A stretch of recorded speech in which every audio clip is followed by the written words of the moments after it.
Now when it comes to the Kaaba, the main point that we try to communicate is the following. In Islam or in the Quran, God teaches that if all mankind and if all the jinn combine to sin and move away from God, then God doesn't lose one atom's worth of his kingdom.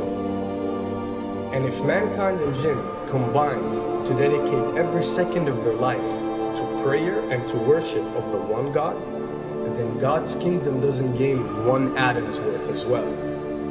What does this philosophy teach you?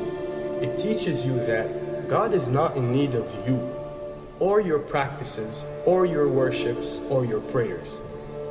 You are in need of these practices and these worships. You are in need of God and not the other way around. If you can understand that philosophy, then you can appreciate prayers and what they are meant to do, which is basically enlighten you. So when dealing, for example, with the Kaaba, Muslims are required to go and perform Hajj one time in their life, and it's one of the 5 pillars of Islam. Growing up, most Muslims accept this, and most of them do it without questioning, and this is the essence of belief, and this is great. But at the same time, this doesn't mean that if you question or research, you're going to come back with negative or bad answers. The opposite is actually true.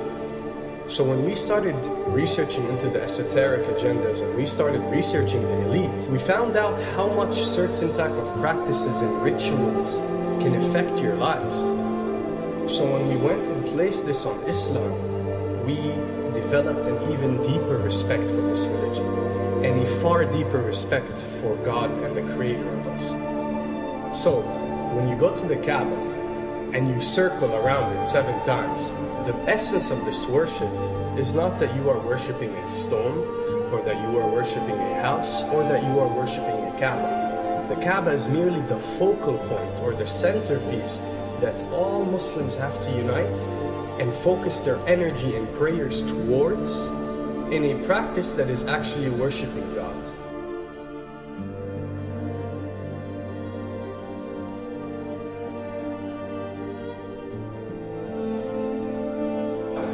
Now, going in circles counterclockwise does not break you away from time and space.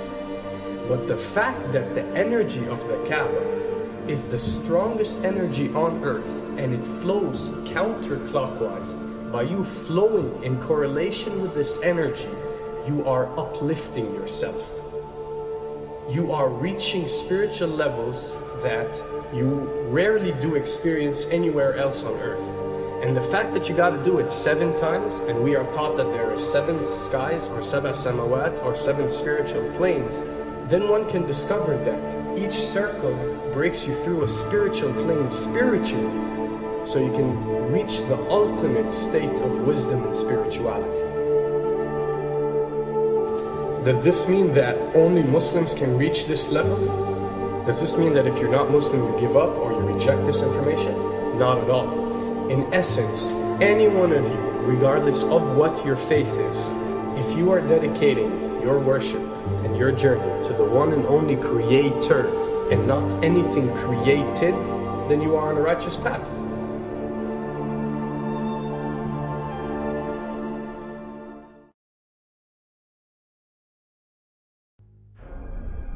To begin with, the significance of 911. What you have to understand, and what we are trying to explain, is that when dealing with extra dimensions, or when dealing with beings from extra dimensions like jinn, for example, or when dealing with the Illuminati, or the elite, or people that follow a certain type of esoteric agendas, although me and you communicate through words and letters, they have chosen a different type of language. And this is a cross-boundary type of language. This is a language that goes across the boundaries, understood by all. And this is the language of numbers and shapes. And this is why whenever you do research about these groups, you'll find out that they practice something called sacred numerology and sacred geometry. What does this mean? It means that each number is given a meaning. Each shape is given a meaning. A meaning is communicated whenever a shape is presented or a number is presented by these specific groups. I'm not talking about random people or random groups. We're talking about specific groups that follow this type of agenda. When numbers are used, it signifies a certain type of meaning. When shapes are used, the same is followed. So, in their definition, in a numerological sense, 10 is the Alpha and the Omega, or the God. 11 is a step above God. 101 is a step above God. 911 or 911 is the skipping of God. It is the ultimate challenge. It is going from number 9, which has a specific meaning, to number 11 without going through 10. It's skipping God. So it's no coincidence that this event that we call 911 today took place on 911. It is the ultimate challenge. So now that we understood what 911 means, what other practice do we do that deals with 911? Calling a number whenever you are in an emergency. Now, creating an institution that helps people whenever they are in need of help and whenever they are experiencing an emergency is fine. There's nothing against it. There's no religion, there's no logical person on earth that will tell you this is wrong. But when you understand how sinister that these elite are and the way they work on a level that's way beyond what you think. So the fact that when you're experiencing an emergency or when you are in need of help, you have to pick up a phone and dial 911, which is the ultimate numerological definition of skipping God, then you'll understand how these people work.